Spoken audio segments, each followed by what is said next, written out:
Now we need to calculate what is the limiting reactant and the excess reactant. So you know that 1 mole of Ca and 2 moles of H2O will yield 1 mole of CaOH2 and 1 mole of H2. So that's given in your that's given here, right? That's given in your equation. They tell you that. In the previous problem, they told you what happens if we have 125 grams of calcium and 275 grams of water? How much CaOH2 can we produce? You need to compare these two, and the smallest number is going to be the limiting reactant, because you cannot produce more CaOH2 because that's the limit. You just run out of it. Once you combine Ca and H2O, once you are done with all the Ca, you cannot produce more CaOH2.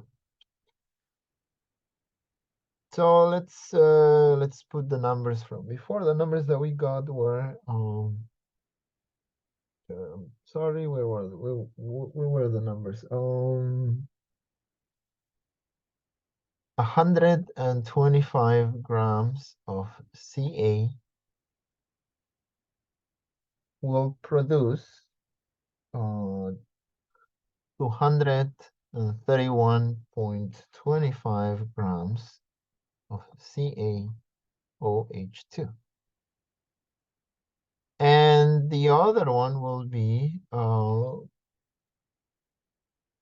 other reactant will be 275 grams of H2O will produce 1,130.55 grams of CaOH2. So in this case, which one is the smallest number? The smallest number is going to be this right here, right? That's going to be the smallest value. That means that the limiting reactant is going to be calcium. It's going to be the 125 grams of calcium, because 231.25 grams are going to be produced from that. Once you produce that, no more can be done.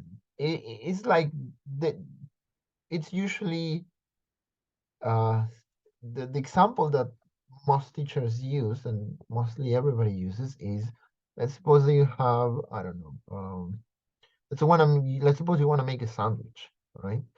So you have 1, 2, 3, 4, 5 pieces of bread, let's say 6 pieces of bread, and I don't know, 2 cheeses. Okay, so 2 cheese, there's 1 cheese, 2 cheeses, 2 slices of cheese.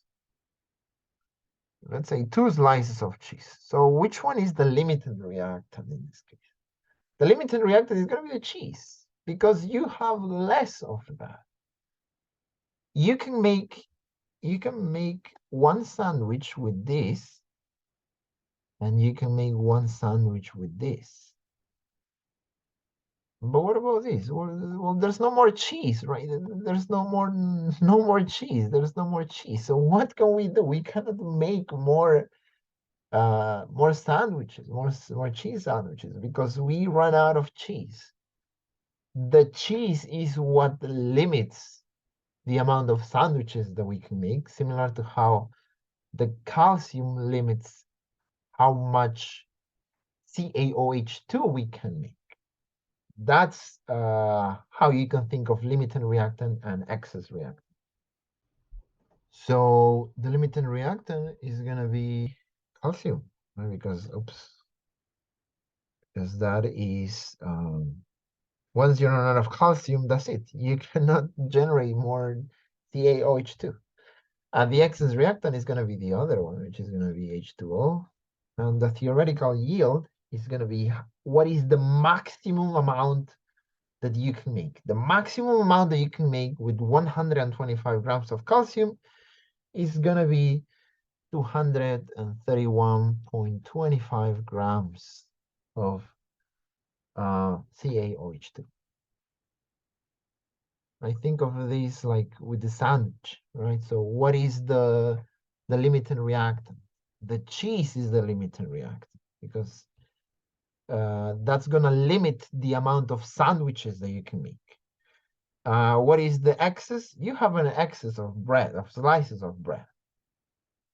And what is the theoretical yield? What is the theoretical amount of sandwiches that you're gonna produce with those 6 slices of bread and those 2 slices of cheese?